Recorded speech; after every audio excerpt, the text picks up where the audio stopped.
Diddy, it's Sunday, actually approaching Monday. Weren't you about to be out of prison? Wasn't that meant to happen this week? Wasn't that what was released last Tuesday?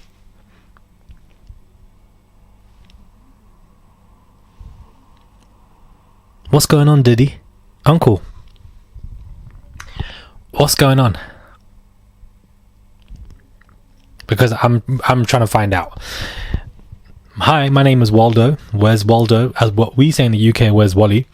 And of course, the premise of, this is to find out where's Waldo in the book. But we're trying to find out where Diddy is. Because he's not at the Fort Dix in New Jersey. He's not been pardoned.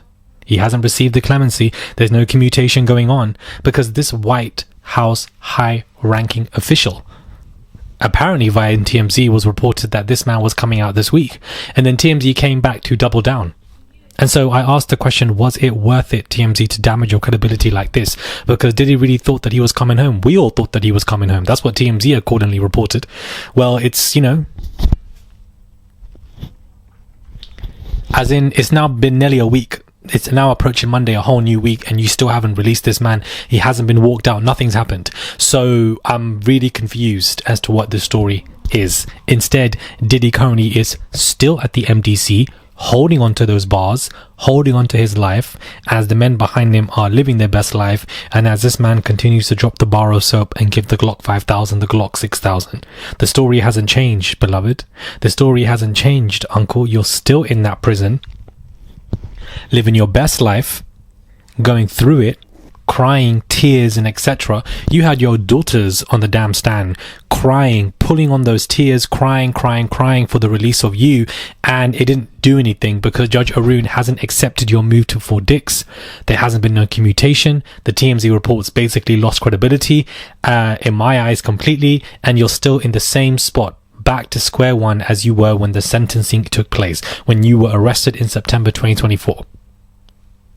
So why don't you shut up and do your 4-year sentence at the MDC, and then you come out? Even trying to appeal isn't going to do anything, because by next summer, when the appeal results will come in, we do realize the judge is going to deny that, like everything else has been denied as well. Where you at, Diddy? It's Waldo. Where are you at? In the UK, we call it Where's Wally, but in America, it's called Where's Waldo. Where you at? Because we're trying to find you in the book. Okay, and last time I checked, when we found you in the book, you were at the MDC. I was there waiting for you. We were waiting for you at the door.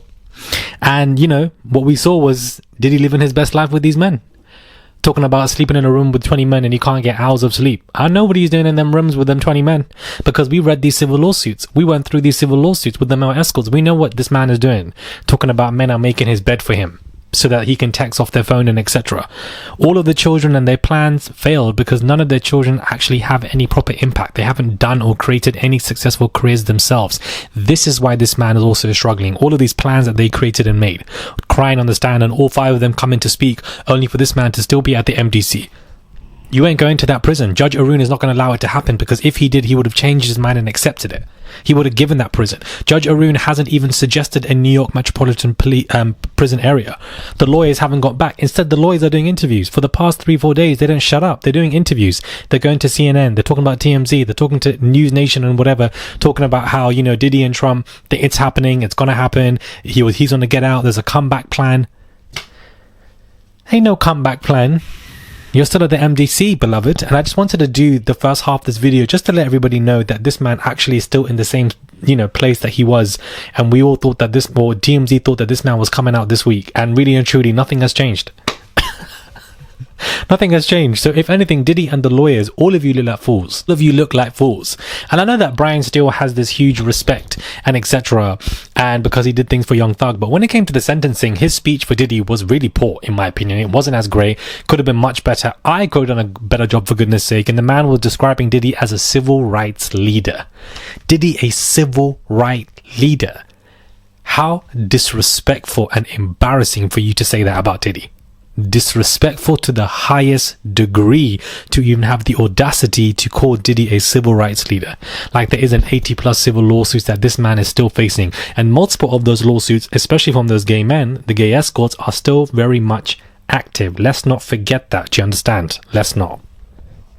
Now, Bieber is going viral because he recently is seen looking much more fresh, hugging Hailey Bieber there with Kendall Jenner. I'm glad the man has shaved the beard off. Hallelujah. Thank you very much. I'm glad this man is looking fresh, because whatever the hell was going on with this man when he was on the roads taking those substances, he looked like a damn mess. And I'm glad that he's changed entirely back to what he used to look like, shaved off the beard, clean shaven, looking fresh, of course, showing the world a statement that he's great with his current wife, Hailey Bieber. Everything is going well with these two. The relationship is strong. They're going from strength to strength. He's now also started to stream, and he is talking about religion a lot. And the issue that I have here, my thing is this: I feel like men want to become religious to absolve themselves from taking accountability for their actions, because for you to talk about the fact that sometimes you just do these things to Hailey, or you act out in certain ways, but you know God has given you a different chance, etc. Yes, God may have given you a different chance, etc. But you acting out continuously is not God giving you a separate chance to try again.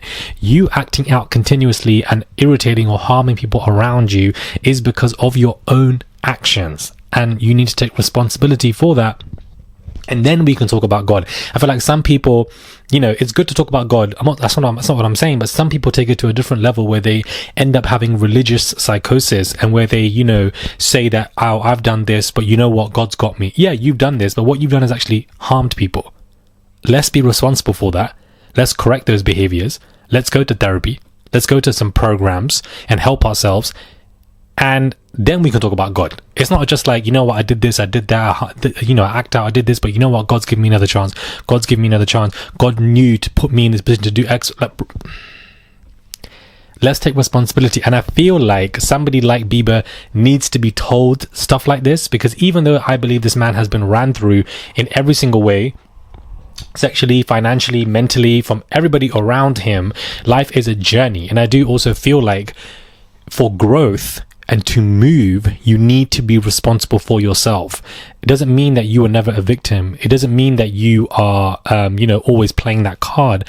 It doesn't mean that, you know, nobody's harmed you, or that any of your past trauma is your fault. No. But what it means is that you can move and grow by owning power.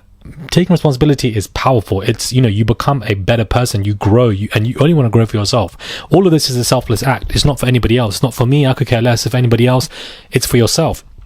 I just feel like people who take responsibility for their actions and actually own what they do, and also have God at the same time and are religious, move in a much better light. Because for one to say, God's got me, you know, sorry that I did X, Y, Z to people, then you do it again and again and again. How many times has God got you for you to keep just using that excuse? Let's talk about putting yourself in programs to help yourself. So this is what I hope Justin Bieber is really doing, putting himself in therapy, in programs, not just now going into the streaming world and constantly being live and doing stuff, because that isn't going to help.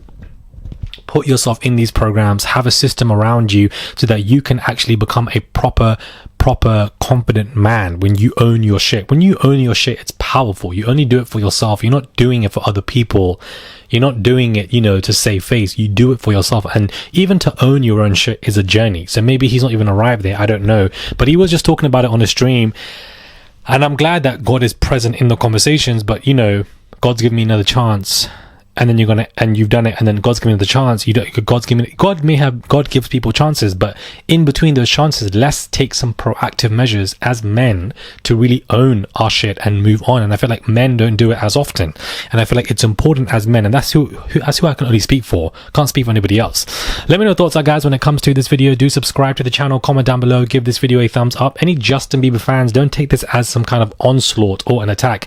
It's just advice from one to another, and I feel like both of us have had parallel lives with trauma only, and we both are the same age, so that's why I'm trying to come from in that angle. It's not an onslaught or an attack. It's just trying to give advice for anybody else that might receive it. Subscribe, comment down below, give this video a thumbs up. I would appreciate it. Talk about where's Wally, Pastor Wally at this point. Do subscribe, and I'll catch you guys soon for another video.